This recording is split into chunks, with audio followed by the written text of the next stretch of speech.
모여진 것에 등장한 것인가, 뭐 여러 가지 이야기 가능하잖아요. 그렇게 다양한 고민들이 있어 오는 거예요. 그런데 그 모든 고민이 계속 이루어지는 가장 큰 거는 뭐냐 하면 실체는 변하지 않는다는 거. 실체는 변하지 않는다. 그런데 실체가 변하는 그 기적 같은 일이 일어나는 거예요. 그게 바로 성체성사입니다. 또 하나가 실체를 가지고 하면은 이거는 워낙 사변적인 거라고 제가 안 했는 건데요. 삼위일체입니다. 삼위일체. 삼위일체라고 하는 것도 실제로는 철학자들이 보면 말도 안 되는 이야기인 거예요. 사람은 저희의 그러니까 저희의 인격과 저희의 존재는 동일하죠. 그러니까 나의 실체, 나의 본질은 나의 인격과 동일하죠. 근데 신은 아니래요. 신은 그 위격이 셋인데 존재는 하나랍니다. 가능한가? 그러니까 지금 이 컵하고 볼펜하고 지금 옆에 종이가 있어요. 세 개죠. 그런데 이 실체 얘들이 그 본질은 그러니까 얘들이 이 세 개가 서로 따로 있는데 그 실체는 하나다 하면 말이 안 되죠. 그럼 한 개인 거잖아요. 근데 한 개 아니래요. 그러니까 인간으로 치면은 거기에 삼위라고 사람은 인격이라고 하지만 신은 위격이라고 그러지 않습니까? 그러니까 세 위격이 있는데 그 페르소나라고 하는 위격이 인간에게는 그게 서브스탄스라 실체예요. 그런데 신에게는 위격은 셋인데 서로 다른 위격이 셋인데 개수는 한 개래요. 어떻게 가능하지 이래 되는 거예요. 그러니까 그거를 갖고 보편 갖고 고민하는 거. 아 그래? 그럼 서로 다른 신에 대한 보편 수론가 하나라는 것이. 그러니까 예수가 있을 때는 저 위에 신 없고 여기 있는데 그냥 이 세 신에 대해서 하나의 수로인가 아니면은 하나의 신이 그냥 다 셋으로 드러나는가 하고 논쟁을 하는 거예요. 그래서 사실 거기에도 보편 논쟁이 작용이 됩니다. 그러다가 이렇게 논쟁이 일어나다가 답은 신학자들이 내죠. 이거는 철학자가 낼 수 있는 건 아니잖아요. 그러면은 보통 고민하다가 공유회 같은 거에서 이걸 딱 결정해 버리면 그냥 넘어가죠. 더 이상 철학적 사변을 그걸 갖고 깊이 들어가진 않아요. 거기서도 서브스탄스가 중요한 것이 뭐야? 실체는 변하지가 않아요.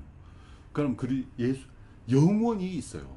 실체는. 그러니까 실체는 영원히 있어요. 실체. 그리스 철학에서 영원히 있어요. 영원히. 영원히 변하지 않고 있어요. 자, 그럼 그런 빵의 실체로 계속 있어야 되는데, 그게 갑자기 그리스도의 몸이 돼요. 그리스도의 몸이 돼요. 그러니까 논쟁이 되는 거예요. 그러니까 이런 거죠. 아, 이게 그리스도의 몸이다라고 하면 의미적인 거는 뭐, 아, 여 위에 제대 위에 빵과 포도가 있는데 그것은 축성 이후에도 빵과 포도주다라고 하는 게 첫 번째 아닌 거고, 단지 그걸 비유적인 거지. 실제적으로는 빵과 포도주는 축성 이후에도 빵과 포도주다고. 그리고 단지 유비적으로, 비유적으로 그냥 그리스도의 몸이라고 부르는 것이다. 그렇게 되면은 우리 지성으로 받아들일 때 그렇게 받아들이는 거지. 실제로 얘들은 엄밀하게 치면 빵과 포도주죠. 그죠? 그런데 그 당시 신학자들 뭐야 하면은 트랜스서브스탄시아시아 실체가 변화됐다라는 거예요. 그래서 실체 변화라는 말 자체가 없어요. 아리스토텔레스의 형이상학 어디를 봐도 트랜스서브스탄시아시아라는 말은 없어요. 실체는 변화하면 안 되기 때문에 그 자체 정의에 변하지 않는 본질인데 변한다라고 해보면 이게 자기 모순 아니에요. 변하지 않는 사랑인데 변한다 이렇게 말하면 안 되잖아요. 그냥 변하는 사랑이어야지. 그런데 변하지 않는 본질이라고 해놓고 그게 변한다라고 해보면 트랜스 넘어간다는 말이잖아요. 말이 안 되잖아요. 그게 일어나는 가장 흔한 것이 바로 성체성사인 거예요. 성체성사인 거예요. 그러니까 뭐냐 하면 신학자들은 이런 거죠. 축성 이후에는 그리스도의 몸과 피죠. 이거는 빵과 포도주가 아니에요. 그러니까 축성 이전에는 내가 그냥 먹을 수도 있고, 요 배고픈 사람 있으면 내가 그냥 줘버릴 수도 있고 그래요. 그런데 축성이 끝나버리면 이건 그렇게 할 수 없어요. 왜? 모독이에요. 그건 신에 대한 모독이에요.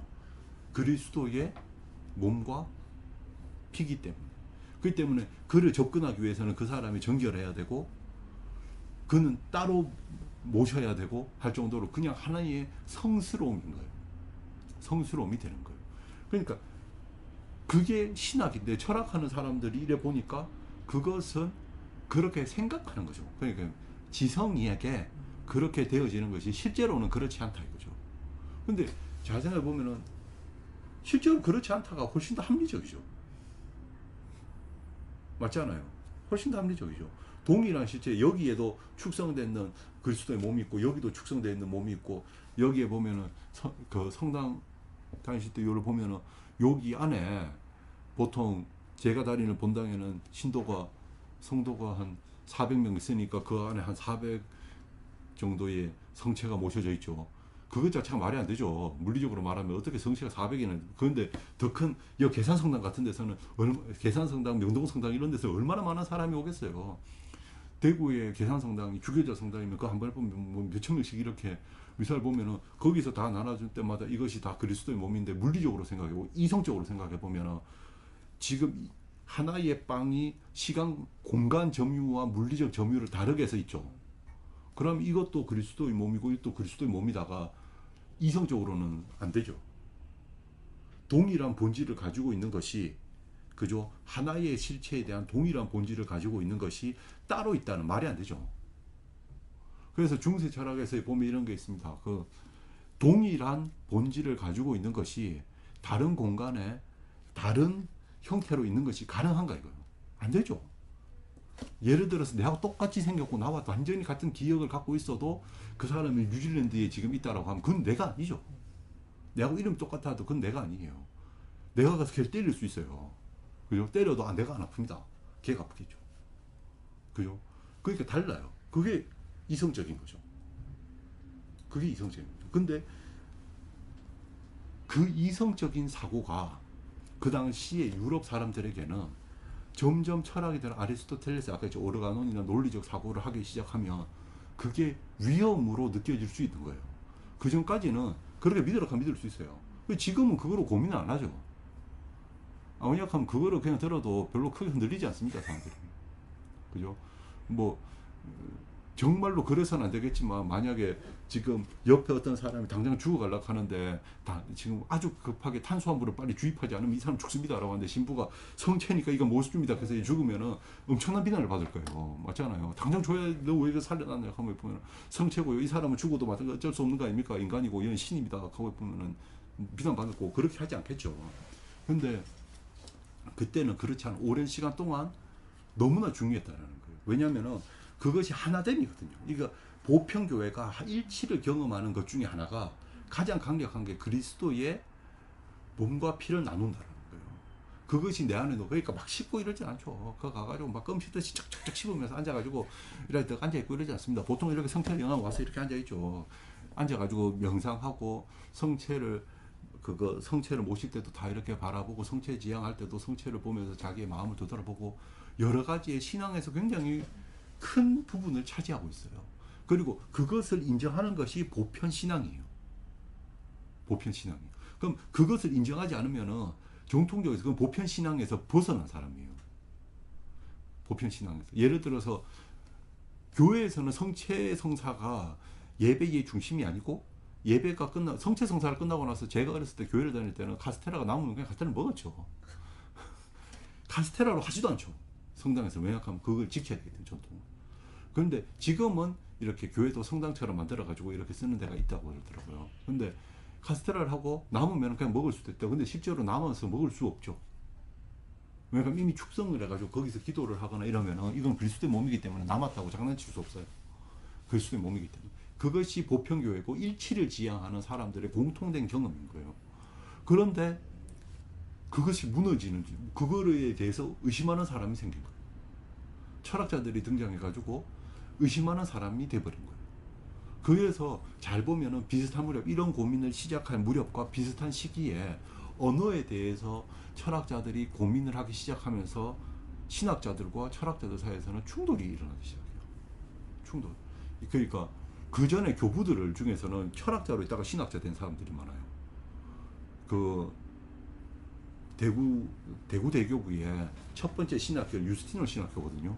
유스티누스 신학교인데 유스티누스는 자기가 평신도로서 이렇게 신학자가 된 사람이죠. 철학자로 있다가 철 공부를 막 하고 뭐 요한복음서 읽고 하다가 된 사람이에요. 삶이 어떻게 행복해져야 되느냐에 고민을 하다 보면 실천적으로 하다 보면 나 로스와 하나 되는 삶을 살아야 된다라고 생각하게 되고 로고스와 가장 하나 된 예수 그리스도의 삶을 따라가면은 내가 또 일체를 이루겠다라고 해서 실천적인 철학으로 바라보면은 이렇게 교부 시대에 넘어오는 사람들이, 그러니까 철학으로 시작해서 순수 철학자로 쭉 성장하다가 어느 순간 교부가 되는 경우가 있어요. 그런데 그런 면이 아니고 정말 철학에서의 중요한, 그러니까 분석하고 나의 생각이 얼마나 논리정연한 것인가에 대해서 고민하기 시작하면 너무나 당연시 여겼던 것들에 대해서 의심하기 시작해요. 그러니까 그전에는 그리스도의 몸이다. 그러니까 그게 예를 들어서 부활한다. 천국 간다. 뭐 이런 거 있죠. 그런데 여러분들 초기 교부문안에서 보면 철학자라고 하는 사람들 중에서는 영지주의자들이 많아요. 철학자라고 하죠. 근데 왜 그러냐 하면 철학적으로 보면은 예수에 대해서, 예수 존재에 대해서 굉장히 의심할 수 있죠. 그러니까 철학자들이 생각해서 아까 실체 변하지 않는다고 했잖아요. 그래? 예수의 탄생? 아니 예수의 탄생이 어떻게 가능하나? 크리스마스는 사기야. 사기. 예수가 죽었다고. 죽은 거는, 예수 부활 없어. 부활은 죽었다가 부활해야지. 죽음이 없잖아. 은밀하게. 부활하면 죽지 않은 거예요. 부활이 어디 있습니까? 그러니까 죽은 게 아니잖아요. 신은 죽지 않아요. 그리고 신이 어떻게 아픕니까? 그리고 신은 바디가 없어요. 그 바디가 있을 수가 없죠. 바디가 있다라는 말은 여러분들 고전 철학에서 이거는 변화 대상에 놓여 있다는 거거든요. 가멸적 대상으로 있다는 거거든요. 그러면은 신은 가멸적 대상이 아니죠. 그러면은 야훼 하나님 지금 몇 살입니까 지금? 그 할배 중에 상할배 아니겠어요? 그러니까 이제 그렇게 할 수 없는 거예요. 나이가 안 들어가요. 그러면은 그렇게 철학자들이 질문할 수 있겠죠. 그러냐고, 예수가 정말로 태어났냐고, 예수가 정말 죽은 게 맞냐고, 죽었다라는 것이 과연 철학적으로 사변 가능한 일인가? 아니지. 사기다 그거. 그냥 그렇게 보여주려고 하는 거겠지. 만약에 정말 전지전능한 신이라면, 야 실제로 몸은 없지만 그의 특별한 능력으로 육체가 있는 것처럼 보여준 거야. 야 봐라 있다. 이렇게. 이것도 사실 생각하면 이것도 참 대단한 초능력인데, 이것도 이렇게 몸이 있는 것처럼 보여가지고 이렇게 뱃속에서 태어나가 쭉 성장했다 하는 것도 대단한 능력 아니겠어요? 근데 어쨌든 말이 안 되죠. 말이 안 되죠. 그러다 보니까 언어를 분석하는 아리스토텔레스 보면은 10범주를 가지고 세계를 세계와 우리 인간 내면의 언어든지 이를 분석하는 입장에서 보면 이게 과연 가능한 것인가에 대한 생각을 할 수 있겠죠. 그리고 그것이 점점 넘어가다 보니까 이런 문제들이 철학자들의 시선에서 이렇게 보면 그것이 가능한 것인가에 대해서 물어보는 거죠. 그럼 이 사람들이 정말 허구고 뻥이다라고 생각하지는 않았죠. 이 사람들도 다 성당 가고, 이 사람들도 다 하나님을 믿고 죽으면 천국 가라고 했던 사람들이에요. 근데 그 방식을 가지고 가는 거죠. 이것이 그러면 무의미한 행동이다라고 하는 게 아닌 거예요. 이게 지금 무의미한 행동이라는 게 아니고 그것을 어떻게 이해해야 되는 거예요. 철학자들의 몫은. 그러니까 그럼 철학자들도 자기가 신앙을 갖고 있으면 천국 가고 싶어 하는데, 이래 보니까 그러면 이것은 인간의 이성으로 봤을 때 물리적 조건에서는 빵과 포도주가 그대로 유지되고 있다. 단지 우리가 인텔렉트, 이성으로 봤을 때는 그리스도의 몸이라고 수용하자. 그런데 그것을 신학자들은 결국은 자기 말을 거짓말이라고 했다고 판단하는 거예요. 아니 그러면은 우리 신의 그거 전능함이 우리의 지성에까지 이르지 못한단 말이야. 아니 물리계에 이르지 못한단 말이야. 물리계에 적용을 못한단 말이야. 그럼 하나님의 그 절대 전능함이, 그러니까 성적 관계 없이도 인간을 잉태하게 만든 저 절대 전능한 하나님께서 설마 이거 못하겠느냐 이거죠. 그래서 이건 가능하다. 이건 가능하다. 그렇기 때문에 거기서는 초자연적인 기적으로 보는 거예요. 그래서 정확하게 말하면은 실체 변화라는 것이 고민되는 순간부터 이때의 실체 변화는 철학의 손을 떠나는 거예요. 초자연적인 합리성. 그게 토마스 아퀴나스 이건 초자연이라고 하는 거예요. 그러니까 여러분들 13세기, 12세기 이럴 때 보면 기적에 대한 글들이 꽤 있어요. 기적. 왜 기적을 고민하겠어요? 자연에 대해서 많이 알아가기 때문이에요. 자기들이 자연에 대해서 많이 알아가니까 이거 설명이 안 되는 거예요. 허구에 가까운 거예요. 그러니까 성경에 대해서 기적에 대한 고민이 일어나는 그러한 철학적 분위기에 대해서는 성경을 어떻게 읽을 것인가에 대한 고민도 발생하는. 왜? 과학이 발달하니까 이게 말이 안 된다는 걸 그때 이미 알게 된 거예요. 물이 갈라진다고? 혼이 갈라진다고. 그럼 그 당시에 13세기, 12세기 학자도 이거를 어떻게 이해해야 될 것인가에 대한 고민을 하기 시작하는 거예요. 이게 정말로 글자 그대로 받아들여야 될 것인가? 아니면 뭔가 유비한 것인가? 그 철학자들 같은 경우에는 그걸 유비라고 볼 수 있겠죠. 유비했다. 실제로는 그렇지 않았다. 그게 철학자들이고. 철학자들. 그리고 신학자들은 근데 그렇게 돼버리면 기적이 무너져 버리는 순간에 하나의 물꼬를 열어져 버리면 엄밀하게 자기가 있어야 할 곳이 없어져요. 자, 이렇게 인간은 이것이 예를 들어서 그냥 의식적 행위다. 그 기억의 상기하는 행위에서 그쳐버린다. 라고 해버려요. 그러면 성체 사도라고, 사제라고 하는 사람이 갖고 있는 가장 존엄한 직 중에 하나가 사라지죠. 여러분들, 목사님은 정확하게 말하면 사제가 아니죠. 목사님은 목회자지 사제가 아니죠. 사제는 엄밀하게 약간 무당 가까운 거 아닙니까? 그러니까 이렇게 하나님과 직접적으로 만나고, 그러니까 고해성사를 저도 이렇게 가서 이렇게 고해성사하고 이렇게 하는 거지. 목사님은 아니잖아요. 목사님은 인간 아니에요. 중세적으로 보면은 평신도죠. 그러니까 사제가 만인 사제가 돼버리면서 그냥 사제는 없어져 버리는 거죠. 개신교에서는 엄밀하게 보면 그 사제 중에서 세례하고 이런 사람이 있는 게 목사가 된 거 아니에요. 근데 중세적으로 봤을 때는 목사라는 직이 있지가 않죠. 있지도 않고 없는 거죠. 그러면 그러기 위해서는 종교개혁 했을 때는 그 루터 같은 칼빈이나 이렇게 가면 뭐예요? 이것이 그리스도의 몸이라고 해서 화채설 같은 거를 수용해서 갖고 있기 어려워요. 그러면 이것만 만지는 고귀한 사람이 있어야 돼요. 내가 지금 성당에서 성체를 그러니까 성체를 신부님이 예를 들어서 계신데 옆에서 내가 평신도인데 사람들에게 신도가 너무 많은데 신부를 또 데리고 올 여력은 안 되는데 내가 옆에서 보조로 사람들에게 성체를 이렇게 나누어 준다. 성체 배령을 한다고 해요. 그럼 내가 딴 데 가서 교육받아야 돼요. 교육받고 과정 이수해야지 정말 별것도 아닌 거를 그걸 할 수 있는 거예요. 그 정도로 그 성체를 나눈다라는 일 자체는 굉장히 의미 있는 일이가 되는데, 중세인들은 그럼 그것이 그냥 의미적 행위라고 해보면은 신부, 주교 이 모든 것들도 그저 의미적 존재죠. 그러니까 물리적으로는 다 똑같은데 그냥 우리가 그냥 그렇게 생각하자 이거죠. 그냥 생각하기에 저 사람은 신부다, 저 사람은 그냥 주교네, 이렇게 보는 거죠. 그런데 그렇지 않게 하기 위해서도 이 일은 굉장히 중요하게 돼요. 진짜 그리스도의 몸이 돼야지만 이 그리스도의 몸을 만지고 그리스도의 몸을 보관하고 관리하고 그리스도의 몸을 이렇게 축성해가지고 그리스도의 빵을 그리스도의 몸으로 만드는 공간과 사람과 모임이 존재의 이유를 갖게 되는 거죠. 근데 이게 무너져 보기 때문에 개신교가 되는 거예요. 개신교는 사실 끝까지 가면 부교주의가 될 수밖에 없습니다. 그러니까 옛날에 제가 목사님들한테 이렇게 철학 강의를 할 때 제가 갑자기 철학 강의하다가 너무 궁금해서 첫 번째 목사는 안수를 누구한테 받았나요? 라고 제가 물었어요. 그냥 제가 너무 궁금해서 셀프 안수? 하면서 이렇게 안수! 하면서 이렇게 내가 됐나? 이렇게 그냥 궁금해진 거예요. 근데 그게 저 사람들 보수적인 가톨릭 교회나 이렇게 그 신앙적 보수성을 유지하고 있는 사람들은 사도자라고 사도부터 내려오는 이걸 굉장히 중시적인 거예요. 그러니까 이 권리, 그렇다고 해서 막 너를 괴롭히겠다, 내가 너 위에 지배하겠다, 이게 아니고 이 성스러운 교회의 중심에 잡아주는 가장 흔한 기적 중에 하나라고 보는 거예요. 그런데 철학자들이 등장해서 그 가장 응집력 있게 모여주는 그 기적을 의심하는 거예요.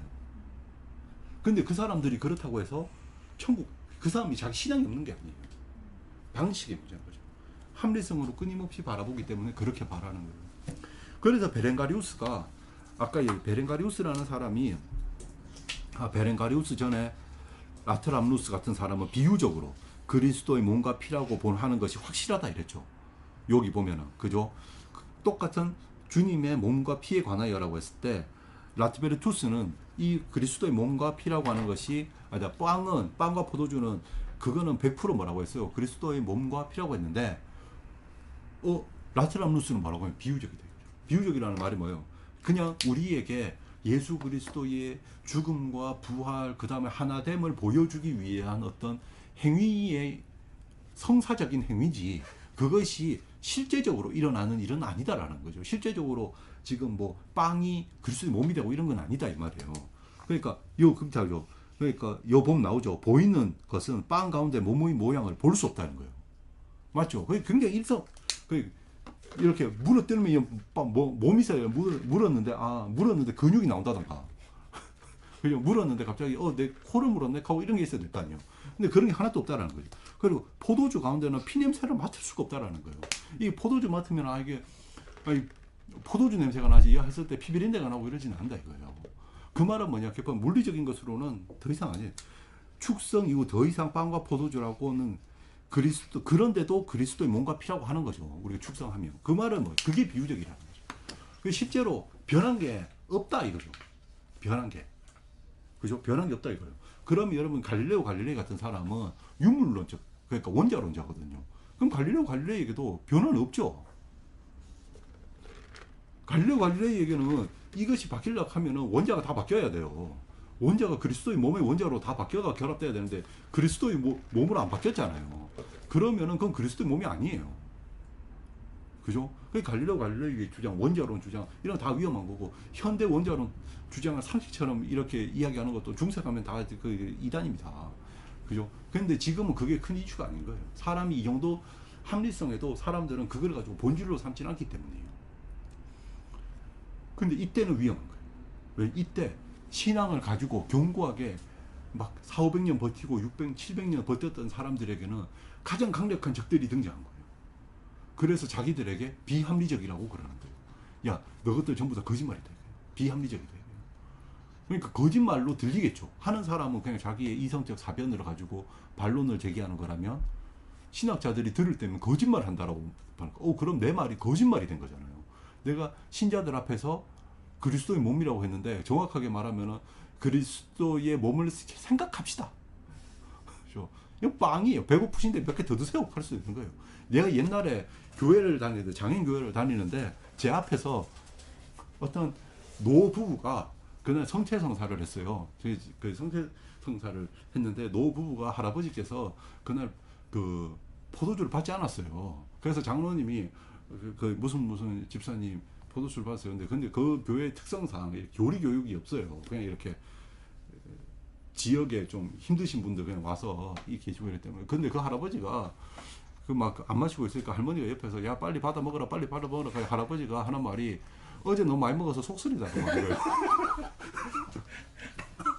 그러니까 제가 그 뒤에 있다가 원래 그 굉장히 엄숙한 분위기에서 하잖아요. 근데 엄숙한 분위기 하는데 이게 참 이거 힘들더라고요. 이 웃음을 참기가. 나도 포도주를 마시면 푹 터질 것 같고 막 그런 게 있는 거예요. 그런데 그게 그럴 수 있는 게 그거에 대한 교육이 없죠. 사실 왜냐하면 그 말은 개신교에서는 이것이 그리 중요한 게 아닌 거예요. 그러니까 보편적 연대라고 하는 것들의 개념이 약하죠. 그죠? 예를 들어서 포항으로 이사가도 우리 교회 나오라 하는 사람이 있잖아요. 근데 성당에서는 포항 갚으면 그냥 보내버리죠. 포항의 모 성당으로 그냥 이 사람은 그 등기부 등본이 가듯이 가버리잖아요. 그럼 너무 그거 가야 되는 거 아닙니까? 그러니까 그게 연대의 개념으로 움직이기 때문이죠. 실제로 국가 같은 거예요. 그게 중세 때도 국가 같은 거죠. 그러니까 중세의 교황과 막 왕권 같은 것도 우리가 지금 생각하는 교황같이 그렇게 생각하는 거하고는 다른 거죠. 이거 지금 또 이제 국가 같은 거죠. 그러니까 그 국가가 당연히 존재하려고 하면은 교회라고 하는 하나의 체계가 존재하려고 하면은 영토를 갖고 존재하는 게 아니잖아요. 그렇죠. 교회라고 하는 조직은 어떤 영토를 가지고 존재하는 게 아니고 군사력을 가지고 존재하는 것도 아니잖아요. 바로 이러한 교리적인 체계거든요. 근데 그 교리적인 체계의 신성함, 어떻게 보면 신성을 좀 과도하게 표현하면, 좀 강하게 표현하면 신성의 독점. 그러니까 나와 함께 할 때 우리식의 종교에서는 우리식의 신성함을 독점할 수 있다. 저기 가면은 그러니까 이단에 대한 논쟁이 강하죠. 여러분 이단에 대해서 강조하는 사람들이 보면 강조하는 종교들이 보면 그 도덕적으로 구린내가 많이 나는 종교들이 보통 이단 가지 말라고 그러는 게 많습니다. 왜냐하면 자기가 하도 꿀리는 게 많으니까 사람들이 가면 야 그거 가지 마라 하지만 물어보면 지도 이단인지 아닌지 잘 몰라요. 그러니까 이때도 그런 거예요. 이때도 똑같은 거예요. 이단을 단속하는 여러 가지 방법들이 있고 보편 신앙이 무엇이다라는 것을 굉장히 강하게 규정시켜가는 과정 속에서 크게 삼일체라는 게 등장했지만 강론의 논쟁이 등장하는 거예요. 그 중에 하나가 성체에 대한 이야기인 거예요. 그러니까 실제로 개신교에서도 삼일체 있잖아요. 그럼 신법상 문제 없죠. 근데 강론에서 다르죠. 성체를 바라보는 관점이라든가 교황을 바라보는 관점이라든가 예, 강론이 다르죠. 그럼 여기서 그러니까 이렇게 논쟁되고 있으니까 또 잠시 후에 베렌가리우스라는 사람이 등장해가지고 이렇게 하는 거예요. 자, 그 중간에 굵은 증거 보면은 그 구체적인 빵은 성모 마리아의 몸에서 나신 구체적인 몸이라 할 가능성은 없다는 거예요. 말이 안 되는 그게 상식적인 거죠. 전제를 하고 있는 거예요. 예를 들어서 그게 너무 상식적인 이야기 아닙니까? 어떻게 그거 보고 그거를 성모 마리아께서 난 몸이라고 할 수 있겠냐 이거죠. 그러면서 이 사람이 했던 이야기인 거죠. 주어에 대한 이야기 아까 제가 했던 거 있죠. 주어가 이거 아니면 이거죠. 예를 들어서 이걸 보면은 이거는 커피다. 아니면 여기 담긴 것은 더 구체적으로 명시했죠. 여기에 담긴 것은 커피다거나 여기에 담긴 것은 그리스도의 피다. 이 두 개 중에 하나겠죠. 이 두 개가 같이 있을 수 있습니까? 없지 않은 거예요. 그런데 분명히 보면은 맛도 향도 그대로거든요. 맛도 향도 그대로인데 변한 게 없는 것 같은데 그죠? 그런데 그거는 완벽한 그리스도의 몸이면서 그런 포도주도 돼야 되는 거예요. 포도주가 되니까 우리가 마실 수 있는 거죠. 그죠? 그럼 그게 막 고민되는 거예요. 어떻게 저게 가능하지? 우리 상식적으로는 그게 불가능해요. 근데 이 사람이 이러한 회의를 했다고 해가지고 이 사람이 이단이 됩니다. 잡혀가요. 그래가지고 끌려가가지고 고백을 강요당합니다. 그게 그 유명한 나 베렌가리우스예요. 에고 베렌가리우스라는 겁니다. 여기서 중세 때 종교재판 해갖고 자기 이단이라 대표면 이렇게 고백해야 돼요. 나 베렌가리우스 자격 없는 불쌍하지 자격이 없는 그러니까 마우리티우스 교회의 부제는 참되고 보편적이며 사도적인 신학을 인정하고 모든 이교 특히나 내가 그로 인하여 비판받은 것을 단죄한다. 이게 자기 비판이죠. 이거 옛날에 그거 뭡니까 죽창 들고 있는 사람들 앞에서 할 만한 이야기 아니겠어요? 그러니까 나로 인해서 이단이 된 사람들에 대해서 이게 비판 이게 수동태 써갖고 이게 라틴어가 문제이 그런데 자기의 이야기를 스스로 정리하고 이단이라고 고백합니다. 그러니까 그거는 여러분들 갈릴레오 갈릴레이가 그 사람 앞에서 할 때도 자기가 자기에 대해서 무슨 진술하죠. 내가 이런 걸 했는데 이것은 이단이고 잘못된 거다 이런 말하잖아요. 그러면 구체적으로 자기가 말해야죠. 남이 불러주면은 안 되는 거 자기가 수긍해야 되니까 맞지 않아요? 그런 게 강하죠. 내가 그걸 했다라는 거죠. 라틴어 표현 중에서 나라던가 시작할 때 그래도 그 다음에 아니면 뭐 나라고 해가지고 나가 뭐 한다는 식의 표현은 굉장히 강조된 표현이에요. 여러분들 성당 같은 데 세례받고 이럴 때 누구 이름 부를 때 내가 여기 있다라고 이렇게 말하잖아요. 내가 여기 있습니다. 하면서 이렇게 나가가지고 세례받고 뭐 이렇게 뭐 한단 말이에요. 그러니까 내가 구체적으로 내가 있다라는 걸 호명해. 주어가 불명확하면 안 됩니다. 그죠? 주어가 불명확하면 안 되죠. 나라고 해서 나 베렌가리우스 이렇게 하는 거예요. 나. 그걸 쭉 보면 여기서 한 거죠.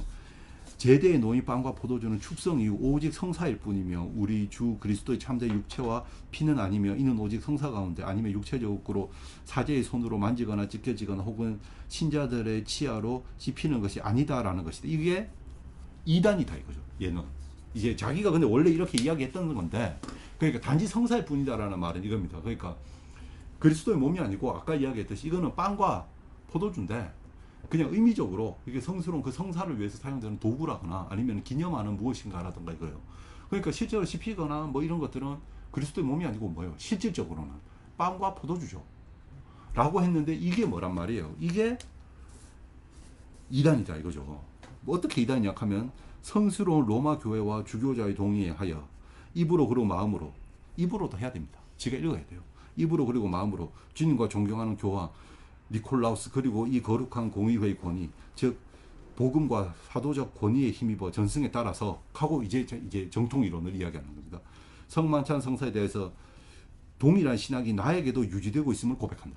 그러니까 앞에서 이야기했던 자기가 원래 주장했던 것은 다 거짓이고 이단이고 그렇게 말하면 안 된다 이거예요. 그렇게 말하면 안 되고 이제 나는 보편교회에서 말하는 성만찬에 대한 이론을 내 동의한다라고 나는 고백한다 이거죠. 그러면서 그게 뭐냐라고 하니까 제대 위에 빵과 포도주는 축성 이후 성사일 뿐 아니라 또한 참된 우리 주 예수 그리스도의 몸이고 피라는 것이 그들이 감각적으로 성사일 뿐 아니라 실제로 사제 손에 닿아 나누어지고 신자들의 치아로 씹힌다는 것을 고백한다. 자, 이 말 뭐냐면 실제로 나눠지는 게 약간 그 물건일 뿐 빵과 포도주가 이렇게 씹히고 나눠지고 이렇게 성도들에게 나누어지는 건데 빵과 포도주가 나누어지는 게 아니라는 거예요.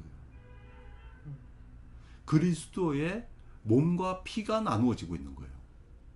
그죠? 그리스도의 몸과 피가. 자, 그래서 밑에 보면 참된 몸이고 참된 피다 이래 돼 있죠. 성사 가운데 이건 실제로 손으로 찢겨지고 성도들이 이로 씹는다 이거죠. 그러니까 참된 몸과 피를 가지고 우리가 받아들이는 것이지 빵과 포도주가 아니에요. 그러면 자기가 이때까지 이야기했던 거 이런 것들을 추종하는 사람은 여보면 영원히 파문받아 마땅하다. 그 자기를 아주 자기가 기존에 했던 것들. 근데 이거는 강요받은 그 고백이라는 게 정설이죠. 이때는 무서운 세상이기 때문에 강요받은 고백을 하는 거죠. 그런데 그러면은 이제 이게 끝나고 나서 토마스 아퀴나스가 활동하는 것은 라테란 공의회 이후잖아요. 1215년 이후거든요. 그럼 1215년 이때는 뭐야? 이렇게 보면은 드디어 보면은 딱 교리화 시켜버리는 거예요. 그러니까 그의 몸과 피는 두 번째 줄에 보면 그의 몸과 피는 신의 능력으로 하나요. 빵은 몸이 되고 포도주는 피로 실체적 본질이 변화하며 이래 돼 있죠. 이게 트랜스 서브스탄세스라는 말이에요. 그러니까 실제적으로 변화한다는 거예요. 이제 이때까지 논쟁이 많으니까 이 용어를 교리적으로 그러니까 신학사적으로 딱 고정시켜 버리는 거예요. 이렇게 변화한다 이거예요. 그러면은 토마스 아퀴나스가 이 이후에 신학자잖아요. 이후에 그걸 어떻게 해야 돼요? 설명해 줘야 돼요. 트랜스 서브스탄시스가 뭐냐 이거예요. 자, 이런 겁니다. 여러분들, 자, 이게 빵이라고 칩시다. 빵이 있어요. 빵이 예를 들어서 내가 지금 여기 딱 쓰면 요게 빵이라고 칩시다. 빵. 실제로 그 성체형 하면 요만합니다. 요것보다 작겠네요. 500살 동전보다 조금. 하여튼 요렇게 있다고 칩시다. 그러면은 보면은 여러분들 전통적인 우유와 실체가 나눠져요. 우유라고 하는 말은 우연히 있는 거예요. 그러니까 우리 감각적으로 지금 저 척에 보면 표지들이 보이고 색깔이 보이죠. 이런 것들은 우유적인 거예요. 근데 실체는 저 표지 바꿔도 저 책의 본질은 바뀌지 않죠. 그죠? 그리고 내가 저 책을 저 표지에다가 막 낙서하고 이렇게 해도 본질은 바뀌지 않죠. 그죠? 그러면은 우유는 본질에 얹혀 있죠. 우유적인 것들이 자기가 독립해서 있지가 않아요. 우유적인 것은 항상 실체에 얹혀 있어요. 그러면 인간의 피부라고 유대칠의 피부는 유대칠로부터 분리되어 있지 않아요. 무슨 말인지 아시겠습니까? 유대칠의 피부로 분리가 나눠지면 그 유대칠의 피부가 아니에요. 맞죠? 그러면 항상 우유는 실체에 얹혀 있어요. 그죠? 그런데 우리가 감각하는 것들은 실체를 감각합니까? 우유를 감각합니까? 우유를 감각하죠. 우연히 있는. 그러니까 우리가 커피 맛을 보잖아요. 커피 자체를 맛볼 수는 없어요. 맞죠? 커피 그 자체를 맛볼 수가 없어요. 그래서 내가 커피 그 자체를 먹고 없어져 보면 이 지구상에 있는 모든 커피는 없어져 버려요. 그런 거 없잖아요. 그죠? 그러니까 커피의 우유를 우리는 많은 거예요. 맛보는 거죠. 그러니까 그거는 시간 공간에 따라 다르죠. 그러니까 여러분들 9개의 범주들이 아리스토텔레스는 10가지의 범주가 세상에 있다고 했는데 그중에 실체를 제외한 9개가 우연히 있는 거예요. 내가 예를 들어서 지금 이 공간에 지타 철학교에 있는 것도 우연이에요. 맞죠? 필연이 아니죠. 그리고 이 시간에 있는 것도 우연이죠. 우리가 같이 있는 것도 우연이죠. 내 몸무게도 우연이죠. 내 피부 색깔도 우연이죠. 수많은 우연의 결과물이에요. 그러니까 그럼에도 불구하고 내 피부 색깔도 바뀌고 온갖 것들이 바뀌어도 절대 바뀌지 않는 것들. 이게 실체예요. 이게 실체예요. 그죠? 그러면 보통 빵의 우유는 빵의 실체로부터 독립되어 있겠어요? 독립되어 있을 수 없죠. 예를 들어서 이런 거예요. 우리가 소고기를 먹었어요. 근데 소고기의 우유와 소고기의 실체가 분리된다면 이거는 내가 먹으면 100% 소고기지만 그 실체, 그 무엇이면 뭐란 말이에요? 소고기가 아니어야 돼요. 그런 건 없죠. 맞죠? 아무리 콩을 가지고 열심히 진짜 육고기처럼 만들었다 하더라도 먹어보면 다 배신감 듭니다. 이거는 육고기가 아니야 하는 걸 알 수 있어요. 맞지 않습니까? 그리고 아무리 짜파게티를 잘 끓였다 하더라도 기본적으로 짜장면은 아니에요. 짜파게티지. 그리고 우리가 이게 라면집에 가고 라면집하고 라면집은 다르지 않습니까? 그 일본식으로 그거는 인스턴트 음식이 아니잖아요. 거기서 진짜 면을 뽑아가지고 이래 해주는 데가 많잖아요. 이래갖고 먹으면 근데 라면집에 가면은 라면은 그냥 라면이죠. 그죠? 라면집에 가서 내가 라면을 요구할 수는 없죠. 거기서 뭐 3,500원 주고 전 라면을 해주십시오 하면서 뭐 저 초밥도 해주시고요. 거기 이렇게 할 수는 없잖아요. 다르죠. 아무래도 그 우유는 라면의 우유는 라면에 실체가 있는 거고 이건 절대로 항상 같이 가는 거예요. 그러니까 이 만년필인데 만년필의 우유를 다 담고 있는데 만년필의 우유를 다 담고 있는데 그 실체는 그 본질은 만년필이 아니다 이런 게 없어요. 맞죠? 그러니까 저기 있는 저 여자는 이렇게 여자는 눈으로 보고 모든 육체적인 신체적인 기능이 다 여잔데 그 본질은 여자가 아니다. 예를 들어서 뭐 호랑이다. 뭐 이런 거죠.